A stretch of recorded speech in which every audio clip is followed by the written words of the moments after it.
Aujourd'hui dans Mythbusters, Adam et Jamie plongent dans l'univers des bruitages au cinéma. On cherche à savoir si ces objets ou ces actions émettent le même bruit au cinéma que dans la vraie vie. Adieu! Alors, ces clichés sonores sont-ils faux ou authentiques?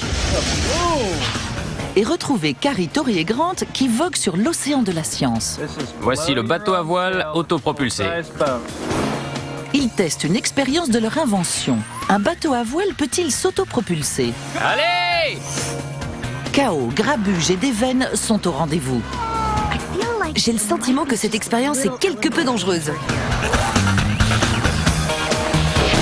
Qui sont les Mythbusters? Adam Savage J'arrête là pour aujourd'hui. et Jamie Heineman. Bien joué, mon pote. À eux deux, ils ont plus de 30 ans d'expérience dans le domaine des effets spéciaux. À leur côté, Grant Imahara, Voilà pourquoi on n'a jamais rien de coûteux. Tori Belleci Je vais essayer de pas vous laisser tomber. et Carrie Byron. Je suis allée à la fac pour ça. Ils ne se contentent pas de recenser les mythes, ils les mettent à l'épreuve.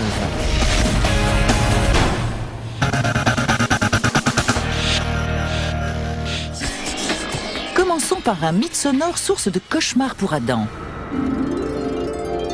Tiens, on m'a apporté un cadeau. C'est drôlement gentil. Loupé. Je vais devoir lui régler son compte moi-même.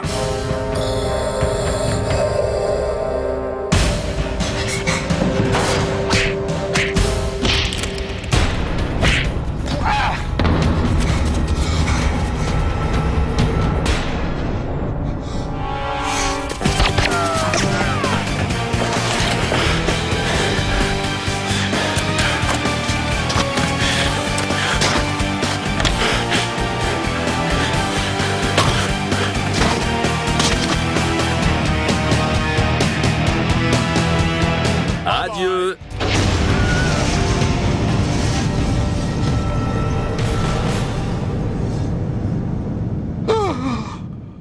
C'était quoi ça? Ça, c'était l'intro de notre émission. T'es sûr? J'ai plutôt eu l'impression que t'essayais de me tuer. Rectification, ça sonnait comme un meurtre, mais ça n'en était pas un. Je pige pas. Dans cette émission, on va chercher à savoir si les bruitages qu'on entend dans les films sont réalistes ou pas. Génial! Les cinéastes manipulent, modifient et enrichissent tous les effets sonores que nous entendons dans les films. Mais ces clichés audio sont-ils proches de la réalité? Pour le savoir, Adam et Jamie ont mis leur oreille à contribution. Si ma mémoire est bonne, nous allons travailler sur les grands classiques des bruitages au cinéma. Le coup de poing, le pistolet silencieux et les explosions. Et peut-être d'autres si l'occasion se présente. Ces expériences vont être plutôt simples. On frappe un objet, on tire avec un silencieux et on provoque une explosion. On enregistre tous ces sons puis on les compare avec les bruitages qu'on entend dans les films. Commençons par le coup de poing. D'accord. Porcinet se propose de jouer les cobayes pour l'équipe. Encore une fois. Pourquoi on a pris un porc? J'ai déjà donné une petite claque à Adam sans conséquence, mais si je le frappe réellement, je risque de le blesser et ce n'est pas le but. C'est pour cette raison qu'on utilise généralement des porcs pour ce genre d'expérience, comme celle avec le canon. Feu! Et les experts médico-légaux utilisent généralement des porcs en raison de leur ressemblance avec l'homme. Maintenant, Jamie et moi allons frapper ce porc, mais pour comparer le bruit des impacts avec celui des coups frappés dans les films, on va l'enregistrer avec ce microphone directionnel, orienté directement sur le point d'impact. Donc on frappe, les données sonores sont stockées dans cet ordinateur qui établira la comparaison avec ce bruit. Un coup de poing comme on entend au cinéma. Aïe! Jamie, imagine, tu rentres chez toi et tu découvres que ce porc a vidé ton compte en banque. Venge-toi.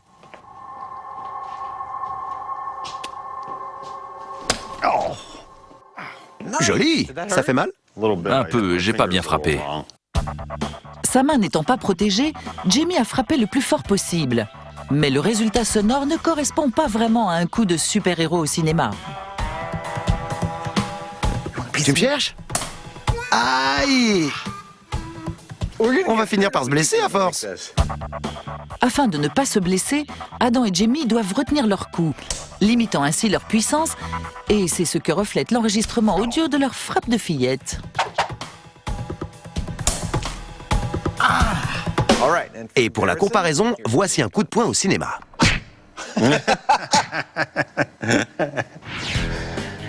Ça n'a strictement rien à voir. Voilà qui ébranle le mythe, mais ne le détruit pas complètement. Un autre usage du ruban toilé. Les deux compères vont mettre un peu plus de punch dans leur frappe pour essayer d'obtenir un son digne d'Hollywood. Aïe. Grâce à ce gant de boxe artisanal, Jamie va pouvoir asséner un crochet du droit plein de vigueur. Malgré une frappe nettement plus puissante, le bruit qui en découle reste décevant. On en est encore loin. Ouais. Mais ils ne baissent pas les bras. Adam a imaginé et conçu un objet qui va multiplier leur force de frappe pour un résultat qui va secouer.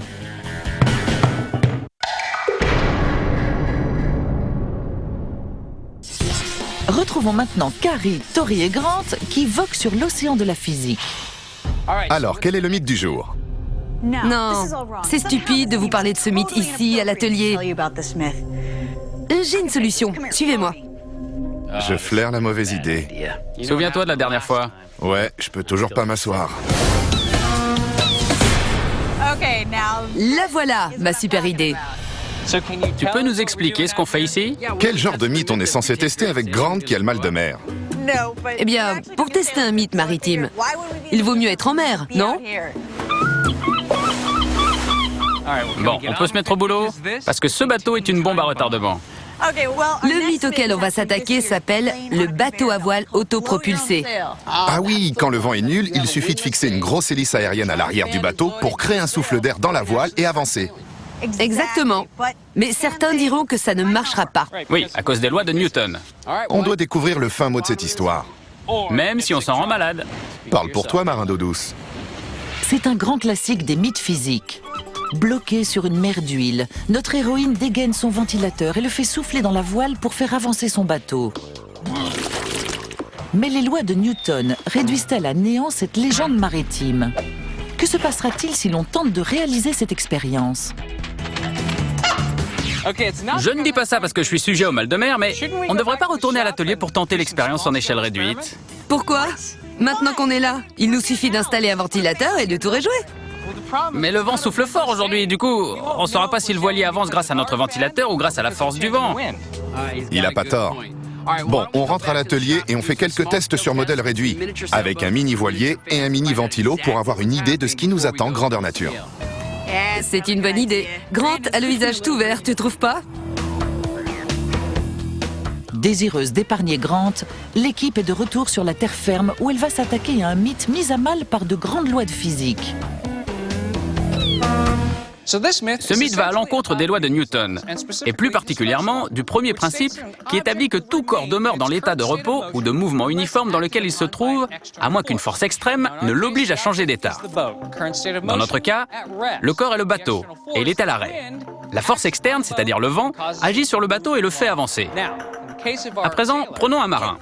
S'il réussit à générer un courant d'air alors qu'il est dans le bateau, il ne s'agira plus d'une force externe car ces deux éléments sont placés dans le même référentiel.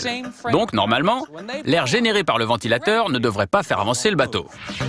Et malheureusement, le premier principe de Newton n'est pas la seule loi physique rendant tout mouvement improbable.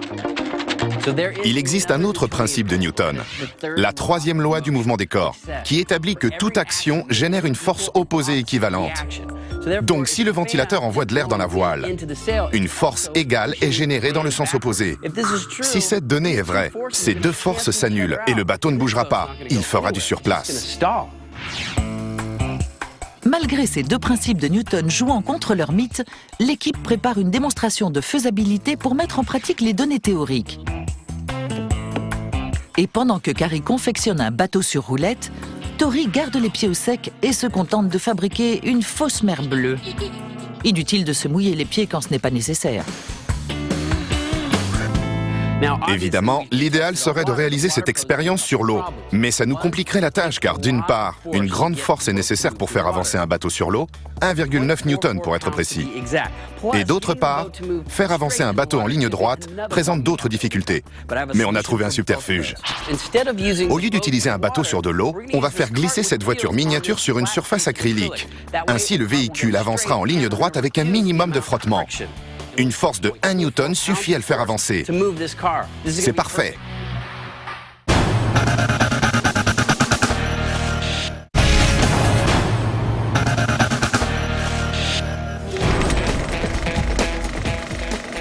Au fil des années, l'équipe de Mythbusters s'est attaquée à une multitude de légendes extravagantes concernant Hollywood. Jusqu'à aujourd'hui, ces mythes concernaient principalement l'habitude qu'ont pris les réalisateurs à détourner la réalité à l'aide d'effets visuels défiant les lois de la physique. Mais cette fois, Adam et Jamie se penchent sur l'aspect sonore. Et pour découvrir si un coup frappé au cinéma fait le même bruit que dans la réalité, Adam emploie les grands moyens. Comme je n'ai aucune envie de me blesser ici à force de frapper sur ce pauvre porc, j'ai décidé de construire un objet qui va remplacer mon poing. Ce n'est pas une machine, je vais simplement combiner cet élément avec celui-ci. C'est parti. Le poing en gel balistique va permettre d'obtenir un son très réaliste d'un contact peau contre peau. De plus, la poignée de la batte de baseball offre à Adam une bonne prise. La frappe sera donc plus puissante. C'est prêt. Si Adam parvient à reproduire le son d'une frappe de cinéma, le mythe sera confirmé. T'es prêt, gros lard? Prépare-toi à souffrir. C'était pas mal. Allons écouter ça. À l'oreille, la différence est flagrante. Mais procédons à une vérification plus objective. C'était plutôt pas mal. Écoutons maintenant le son du film. Ça n'a rien de comparable. On doit en parler à un expert. Tout à fait d'accord. Mais où va-t-on en trouver un? Ayant collaboré à la plupart des chefs-d'œuvre de Tim Burton, Steve connaît parfaitement les secrets d'un bon coup de poing hollywoodien. Pourquoi est-ce que notre meilleure frappe prend ce son-là?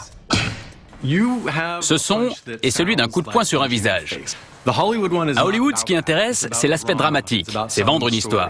Du coup, on ajoute le sifflement d'un tube ou d'un goujon. Juste un petit coup pour donner une illusion de vitesse au mouvement. Vous avez réussi à produire un très bon son de claque, mais pour un coup de poing, il faut une tonalité un peu plus grave. Par exemple, vous pouvez faire... comme ça. Ça rend assez bien la sonorité d'un contact poing-os. D'accord. Quoi d'autre? Je peux vous faire le son d'un craquement d'os. Super! Avec des noix, j'adore. Voici un récapitulatif des différents éléments à combiner pour produire le son d'un vrai coup de poing made in Hollywood pour un résultat riche en texture et en profondeur. Prenons notre meilleur coup de poing sur le porc. Steve a dit qu'il lui fallait un peu plus de profondeur. On va donc utiliser l'une de ses frappes sur le torse. Il a précisé qu'on pouvait également ajouter un mouvement d'air. On choisit donc celui émis par le tuyau. Et pour finir, ajoutons un craquement d'os réalisé avec les noix. Mixons le tout et voyons le résultat. Pas mal, non? C'est vrai, mais le résultat est sans appel. Les bruitages illustrant les frappes au cinéma ne sont que pure fiction. Le mythe est donc bidon. L'étape suivante consiste à fixer le ventilateur. J'ai choisi différents modèles pour voir lequel s'adapte le mieux à la maquette. Une fois allumé et placé à l'arrière, la voiture miniature devrait reculer. Carrie doit trouver un ventilateur On élimine celui-ci. dont le rapport puissance-poids Non plus. permettra de faire avancer le bateau. C'est trop lourd. Les ventilateurs ne sont pas assez puissants. Carrie joue le tout pour le tout et utilise une hélice d'avion miniature.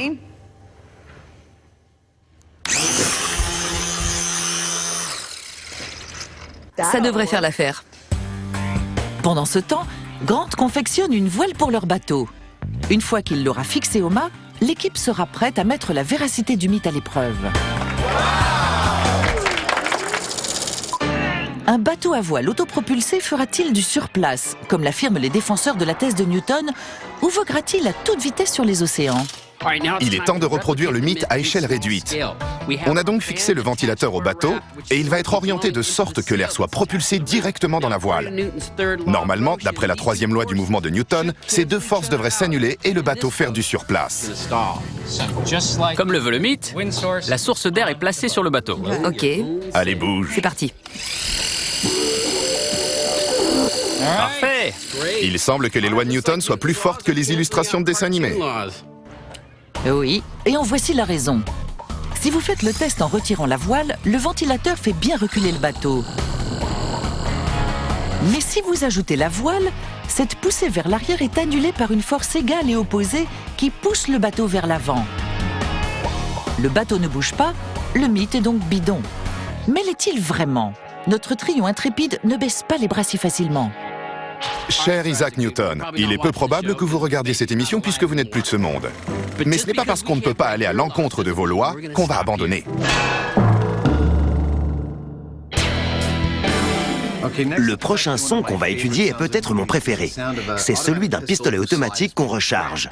Dans mon esprit, le son typique pour ça, c'est...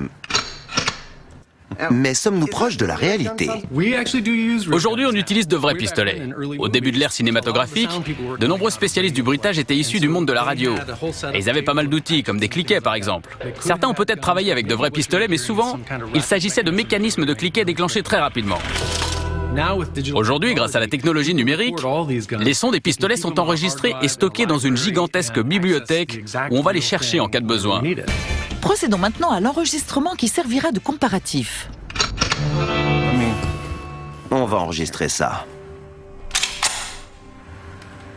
Ça sonne plutôt bien, non?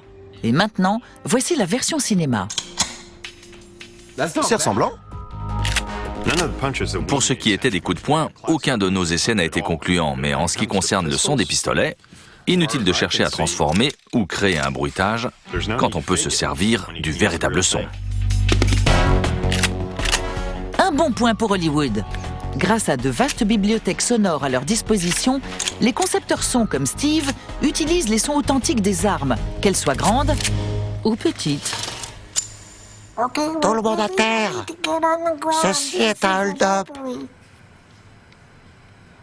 Je suis sérieux. Quelle est la suite? Bien, voici un serpent à sonnette, une espèce très venimeuse à l'avertisseur sonore très caractéristique. Cette espèce est endémique à l'ouest américain. Et ce que j'aimerais savoir, c'est si le son qu'on entend dans les films est authentique ou pas. Mais c'est pas un serpent à sonnette, c'est un boa arboricole de Madagascar. Je sais, monsieur le rabat-joie. Et il t'aime bien? Moi aussi, j'aime bien. Quiconque ayant déjà vu un western connaît le son que produit un serpent à sonnette. Mais s'agit-il d'un son authentique ou d'une invention cinématographique? Pour le savoir, on s'est procuré un véritable crottal. Owen, est-il possible de déclencher son avertisseur sans l'effrayer? Je vous présente Big Bob, un fanat de la sonnette. Vraiment? Oui, il adore faire du bruit, c'est un bavard. Voici donc Big Bob. Et ceci est le bruit d'un serpent à sonnette que l'on entend dans les films.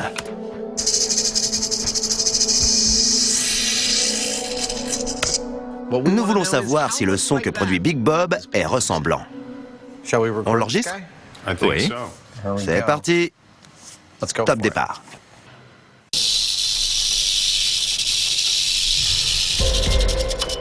Génial. Excellent. Les deux sons sont ressemblants, mais procédons à une évaluation plus objective. Commençons par le crottal de film.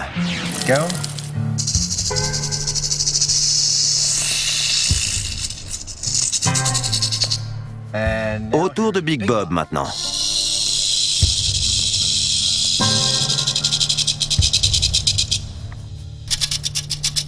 C'est hallucinant. Les sons sont similaires. C'est indéniable. Les concepteurs son utilisent de vrais serpents pour reproduire les sons de crottal dans leurs films. Je suis d'accord. C'est confirmé.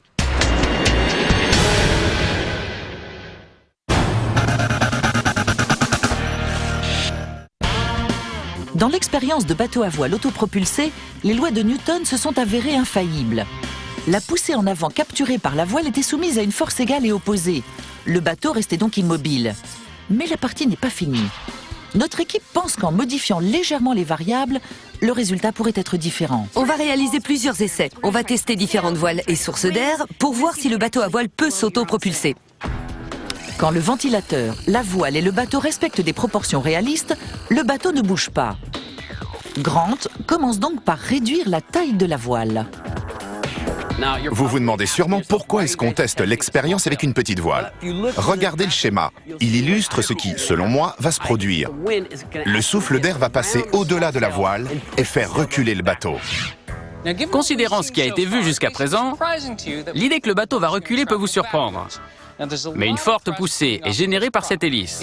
Si la taille de la voile est en proportion plus petite que la source d'air, une partie de cet air va s'échapper par les côtés, résultant en un filet d'air qui poussera le bateau vers l'arrière. Ne vous moquez pas de la taille de mon truc. C'est mignon. Allez, c'est parti. 3, 2, 1.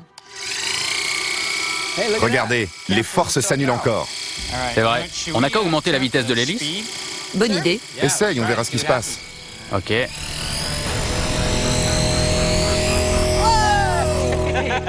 Ça a bien reculé. Dingue. Si la voile récupère la totalité de la force de poussée émise par l'hélice, le bateau reste immobile. Mais en réduisant la taille de la voile et en augmentant la vitesse du ventilateur, le bateau bouge. Mais il part vers l'arrière. Et pour inverser sa trajectoire, notre trio va devoir voir les choses en plus grand. Pour notre prochain test, on a augmenté la taille de la voile. Évidemment, il a fallu aussi élever le ventilateur pour que le courant d'air soit projeté directement au centre de la voile. Espérons que ça fonctionne. Tout est prêt. Alors c'est parti. Ça ne bouge pas d'un pouce. Les forces s'annulent encore une fois. Tu augmentes la vitesse? Je la mets au maximum. Waouh, c'en est presque flippant. Le bateau avance, regardez. Plus vite. Ça y est, ça fonctionne. Super. Avec un souffle d'air plus puissant, un voilier peut s'autopropulser. Je ne suis ni marin, ni ingénieur en aéronautique, mais voilà ma théorie. Le ventilateur génère une quantité d'air directement envoyée dans la voile. Celle-ci ne peut absorber qu'une partie de cet air, et le reste est renvoyé dans l'autre sens, créant une poussée vectorielle et permettant au bateau d'avancer. Cette répercussion génère donc une poussée et un mouvement du bateau vers l'avant. Tout ce qu'il faut, c'est une grande quantité d'air. Une très grande quantité. Quel type de ventilateur est susceptible de produire une grande masse d'air? Un moteur à réaction. Ce serait géant. Tu vois les choses en grand. Il faut tester. On s'est procuré un moteur à réaction réduite. Cette chose peut faire voler un avion miniature à 400 km/h et génère une poussée de 78 newtons. Il nous donnera un souffle d'air suffisamment puissant. Mais d'abord, je dois le fixer à notre long skate. On utilise un long skate car le moteur émet une telle chaleur qu'on est obligé d'éloigner au maximum la voile de la source de chaleur. Et en parlant de chaleur, L'un des problèmes posés par le moteur à réaction est que les gaz qui s'en échappent peuvent dépasser les 600 degrés Celsius. Cette voile est en soie, et c'est le matériau le plus adapté qu'on ait trouvé pour l'expérience à petite échelle. Mais l'inconvénient avec la soie, c'est que lorsque vous l'approchez d'une flamme, ça brûle. pendant que Grant essaye de se procurer un matériau inifugé, Tori se concentre sur le montage du voilier. Comme précédemment, l'expérience sera réalisée sur une surface plane et non sur l'eau. Ça y est, le moteur est installé. C'est au tour de la voile. Ce tissu est ininflammable, et je l'ai monté sur un cadre en alliage d'aluminium dont la température de fusion dépasse celle des gaz émis par le moteur. C'est une voile de ce type que vous devrez utiliser si vous voulez voyager sur un voilier autopropulsé. Le bateau avec moteur à réaction est terminé. Il est temps de le tester. On ne peut pas démarrer un mini-moteur à réaction n'importe où. Mais cette base navale abandonnée fait parfaitement l'affaire. Cet engin ne m'a pas l'air très sûr. Ouais, et je crois qu'on ferait mieux de tester le skate avant. Tu veux monter sur un skate à moteur? Bien sûr. Vous n'en crevez pas d'envie, vous? Absolument pas, mais si tu y tiens, ça nous fera une belle vidéo souvenir qui nous fera bien rigoler, comme avec le vélo. Dans vos magasins à Noël, le skateboard à moteur, totalement sécurisé. Avant de débuter l'expérience, je veux tester le moteur. Pour ce faire, je l'ai fixé dans l'autre sens pour éviter de me brûler l'arrière-train. Heureusement pour Tori, notre assurance santé prend en charge les plâtres pour le corps entier. C'est bizarre, je commence à stresser un peu. Si quelque chose de fâcheux devait arriver, il sera couvert par l'assurance. Mais que pourrait-il m'arriver? Ce n'est qu'un skate doté d'un moteur à réaction. Paré au démarrage. Les secours sont là. Appelez une ambulance.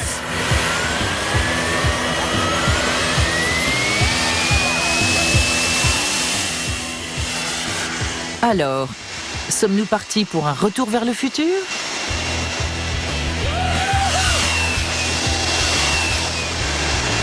Ou un retour aux urgences? Ça a fonctionné. Ce skate va faire un tabac auprès des gosses à Noël. C'était un test intéressant. Et ce que j'en retire, c'est qu'un moteur pas plus grand que ça a fourni suffisamment de puissance pour mouvoir les 80 kg de Tori sur le skateboard. Si on remplace Tori par la voile, on devrait avoir assez de poussée pour l'expérience. Prouver la véracité de ce mythe ne nous a pas suffi. En effet, on vous a démontré avec un modèle réduit qu'un voilier pouvait s'autopropulser. Mais notre objectif est de vous expliquer comment réagir en cas d'absence de vent en pleine mer. Pour ce faire, on a besoin d'un souffle d'air suffisamment puissant et c'est le moteur à réaction qui va nous le fournir. Voici le voilier autopropulsé de l'extrême. Vas-y. J'adore ce bruit. Allez! Allez! Tu vas bouger, oui! Le voilier avance! Ça y est!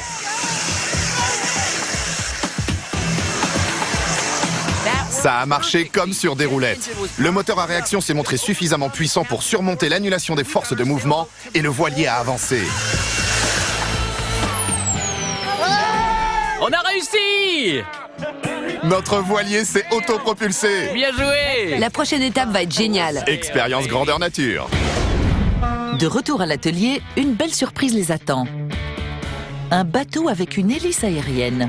On va donc vérifier ce mythe en grandeur nature avec ce bateau. C'est un hydroglisseur à fond plat auquel on a fixé une hélice aérienne. Celle-ci est reliée à un moteur de 40 chevaux, pouvant générer une poussée de 890 newtons.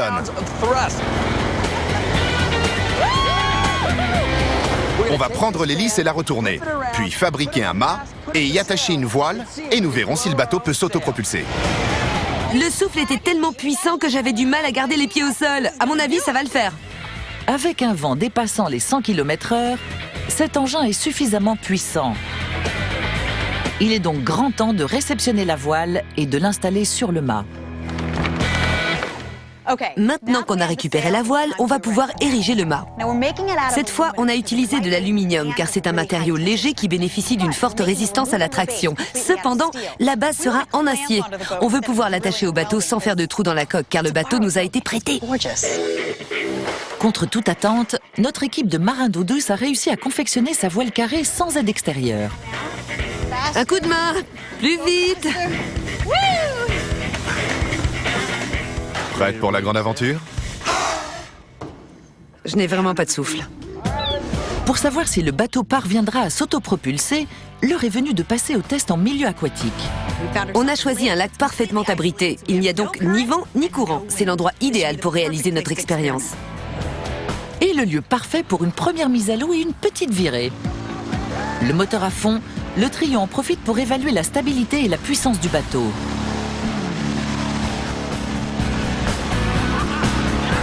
Le bateau réagit parfaitement. C'est génial! Mais qu'en sera-t-il avec la voile?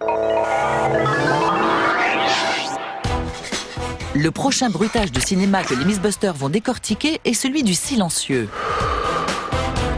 Au stand de tir de la police de San Francisco, notre duo de choc se met au travail en compagnie du spécialiste en acoustique Roger Schwenke. Ayant participé à plusieurs reprises à l'émission, il a obtenu le titre tant convoité de Mythbuster honoraire. Ça secoue les tripes! Et aujourd'hui, il a apporté avec lui son enregistreur et son matériel d'analyse d'expert. On veut savoir si ce pistolet fait le même bruit que dans les films ou s'il est totalement différent. Comment fonctionne un silencieux? En fait, c'est un peu comme le silencieux d'un pot d'échappement. Il se compose de plusieurs chicanes qui ralentissent et redirigent les gaz qui sont émis, absorbant ainsi un grand volume d'énergie et le son. C'est pareil que lorsqu'on débouche une bouteille de champagne. Si vous retirez le bouchon très rapidement, le bruit sera très fort, mais si vous vous y prenez lentement et avec douceur, vous n'entendrez qu'un léger sifflement. Voilà donc comment les silencieux atténuent les sons. Mais ils présentent d'autres avantages. Il serait négligent de notre part de ne pas préciser que le silencieux n'est pas seulement l'arme fétiche des assassins. En effet, les militaires et les policiers apprécient également le système du silencieux pour 4 raisons principales. Le poids supplémentaire qu'il ajoute à l'extrémité du pistolet permet de réduire le soulèvement du canon et le recul lors du tir. Il rend donc la visée plus facile. Il réduit le bruit et le souffle. Et enfin, il atténue presque totalement le flash lumineux à la sortie du pistolet. Tous ces éléments rendent l'utilisation d'une arme plus sûre. Passons à la phase de test. Pour commencer, Adam et Jamie ont besoin d'un niveau de référence. On va d'abord tirer sur nos cibles avec un pistolet simple. 3, 2, 1. J'ajoute maintenant un silencieux au bout de mon pistolet et je vais tirer sur la cible. Cela me permettra de comparer le son que produit un pistolet normal avec celui d'un pistolet muni d'un silencieux, puis nous comparerons avec le bruitage d'un silencieux au cinéma.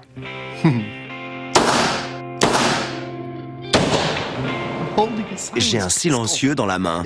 Trop la classe. Passons maintenant au tir avec silencieux. La version cinématographique est-elle fidèle à la réalité? Merci. Les silencieux sont-ils aussi efficaces dans la vraie vie que dans les films? Pas mal. C'est génial, tu veux dire. C'est beaucoup moins bruyant que ce que je pensais. Et le résultat avec le 9 mm de Jamie est tout aussi surprenant.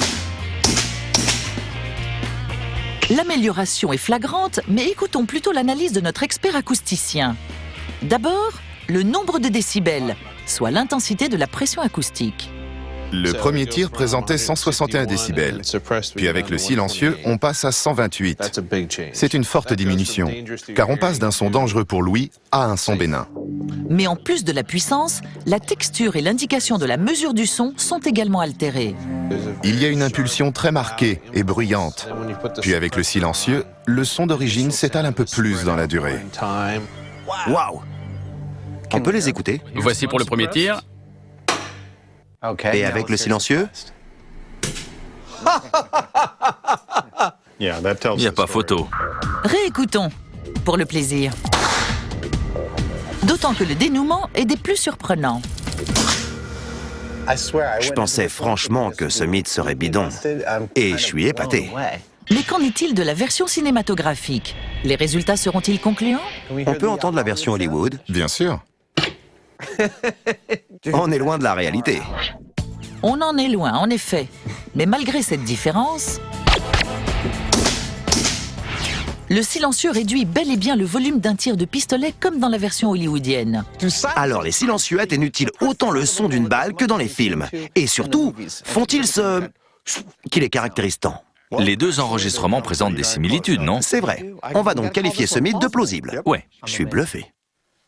Je les tire, mec. Merci, toi aussi.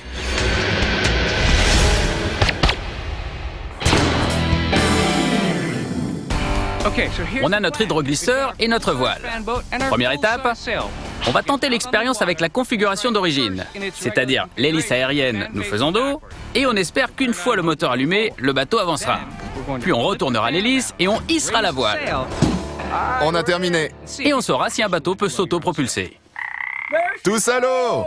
Pour commencer, l'hélice reste en position initiale pour permettre à Carrie et Grant de réaliser un test de vitesse en ligne droite. Ainsi, lorsque la voile sera hissée et que l'hélice sera tournée vers l'avant, ils bénéficieront d'un point de référence pour comparer les deux tests. Et si on le baptisait la Reine des airs? Quel que soit son nom, le bateau effectue un départ qui laisse à désirer. Ils sont dans une posture plutôt fâcheuse. Le poids de la voile rend les manœuvres très difficiles. Vous allez à 0 km/h. Mais malgré les encouragements de Tori, À croire que le bateau est attiré par les îlots. Grant et Carrie réussissent finalement à se mettre en position. Pour le premier test, l'hélice aérienne est dans le sens d'origine et la voile baissée. Ils vont filer en ligne droite et moi, je vais calculer leur vitesse depuis le canot à l'aide d'un radar de contrôle routier. Ils sont jaloux de mon bateau. Ils veulent pas que j'allume mon moteur et qu'on fasse la course. Regardez-les avec leur hélice rose ridicule. Prêt? Essai numéro 1. Hélice en position initiale. Voile baissée. Test de vitesse. C'est parti. Après le premier essai du bateau réalisé à l'atelier et lors duquel Grant avait mesuré une vitesse de 96 km/h avec l'anémomètre en se tenant derrière l'hélice, je pensais qu'une fois sur l'eau, notre bateau à voile autopropulsé filerait à toute vitesse. Mais maintenant, avec juste le mât érigé, le bateau est plutôt lent. Donc, une fois que la voile sera hissée, je pense que le mouvement du bateau sera vraiment léger. Alors, notre vitesse! 32 km/h. Test réussi. Maintenant, on va retourner l'hélice et hisser la voile pour savoir à quelle vitesse on peut aller. Oups.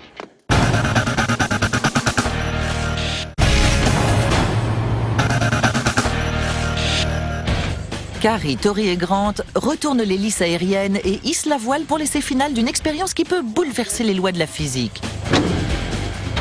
Peut-on, oui ou non, naviguer sur un bateau à voile autopropulsé?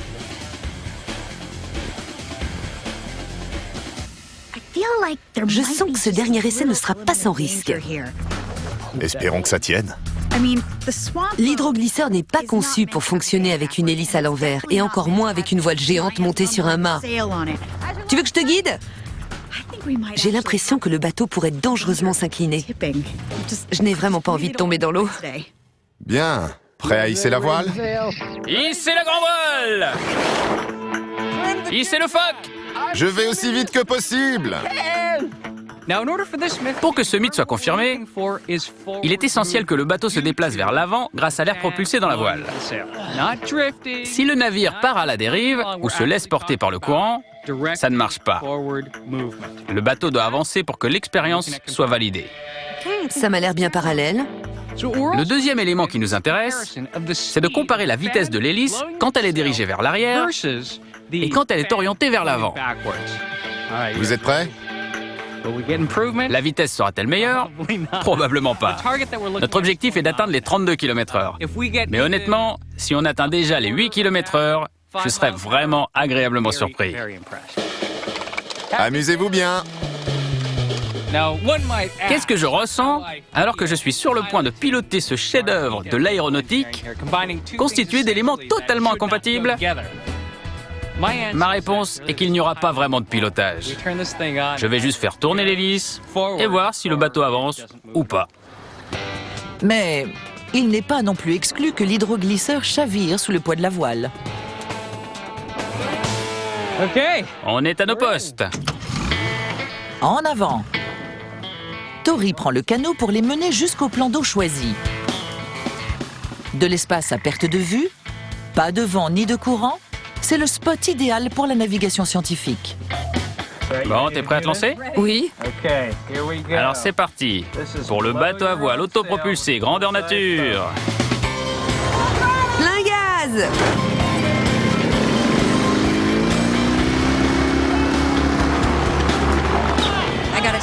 J'avoue que la partie la plus délirante de l'expérience, c'est quand on a allumé l'hélice et que le bateau a commencé à tourner sur lui-même et à s'enfoncer dans l'eau d'un côté. Avec Grant, on avait peur parce qu'on avait vraiment l'impression qu'on allait chavirer. Le navire est hors de contrôle et n'avance pas du tout. Il ressemble plus à une toupie folle. Cette expérience est extrêmement dangereuse. Quand j'ai allumé l'hélice aérienne, le bateau a commencé à tourner de façon incontrôlable et je me disais que tout ça allait finir dans l'eau. J'ai donc éteint l'hélice et au deuxième essai, j'ai découvert Le bateau avance. Super. que si vous dirigez l'hélice de façon à ce que l'air soit propulsé directement dans la voile, eh bien le bateau avance. Ça fonctionne! Il faut constamment ajuster l'hélice. On ne peut pas juste l'allumer et s'occuper d'autre chose. Si on se concentre uniquement sur cette tâche, on peut réussir à faire avancer le bateau. Ça a marché. Regardez ça, le bateau file droit sur l'eau. On a réussi à autopropulser notre voilier. En appliquant la méthode Mythbuster, l'équipe est apparemment parvenue à contredire les lois de Newton. Leur voilier s'est bel et bien autopropulsé. À quelle vitesse on va? 3 km/h.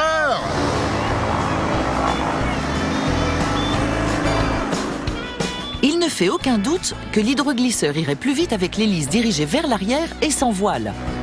Mais la question n'est pas là. Il s'agissait de savoir si un bateau pouvait s'autopropulser avec un ventilateur. Et c'est le cas. C'est de la folie. On a battu en brèche les lois de Newton. Voilà ce qui s'est produit selon moi. Tout d'abord, on dispose d'une forte poussée générée par l'hélice aérienne. Cette poussée s'engouffre dans la voile, mais une partie est rejetée dans le sens opposé, créant une poussée nette permettant au bateau d'aller en avant. Et pour prouver que le vent n'a pas joué, Grant et Carrie font demi-tour et font voguer leur bateau dans la direction opposée. C'était génial! C'est hallucinant, ça a fonctionné. Le mythe est officiellement confirmé. Absolument d'accord. Ce bateau a avancé grâce à l'air issu de cette hélice. Confirmé! Souvenez-vous, dans l'introduction, Adam et Jamie faisaient exploser une bombe dans une ambiance très hollywoodienne. Adieu! Mais ce n'est pas pour le plaisir que notre duo a fait exploser cette voiture. En effet, l'objectif de cette mise en scène est de découvrir si les bruitages que l'on entend au cinéma sont fidèles à la réalité. Pour commencer, découvrez les ingrédients d'une explosion sur grand écran. 9 litres d'essence reliés par une corde et calés sur le siège avant. Voilà la recette d'une explosion spectaculaire à Hollywood. Mais quel bruit fait une explosion en réalité? Adieu! Ça sonne différemment, non? À l'instar du coup de poing, la version cinématographique de l'explosion possède plus de texture et de profondeur. En gros, elle est beaucoup plus dramatique que dans la réalité. Que donne la comparaison des signaux? Ils sont très différents. L'explosion à l'essence présente un pic très soudain et l'énergie est concentrée dans une fourchette restreinte de basses fréquences. Tandis que l'explosion cinématographique présente un démarrage plus lent et l'énergie générée s'étale sur une fourchette de fréquences plus vaste et dure bien plus longtemps. C'est un son très différent. Le mythe a tout l'air bidon. Mais le duo n'en a pas terminé pour autant. Il refuse de se fier à une seule et unique explosion. Si le bruit provoqué par l'explosion à l'essence ne correspond pas au bruitage entendu dans les films, peut-être qu'une explosion plus importante s'en rapprochera plus. Pour ce faire, retrouvons notre vieil ami l'explosif C4. On va faire exploser la voiture et voir quel son ça produit. Et par la même occasion, on va en profiter pour voir ce qu'il reste de la voiture pour le plaisir. Allez, c'est parti. 1 kilo de C4 dans 3, 2, 1...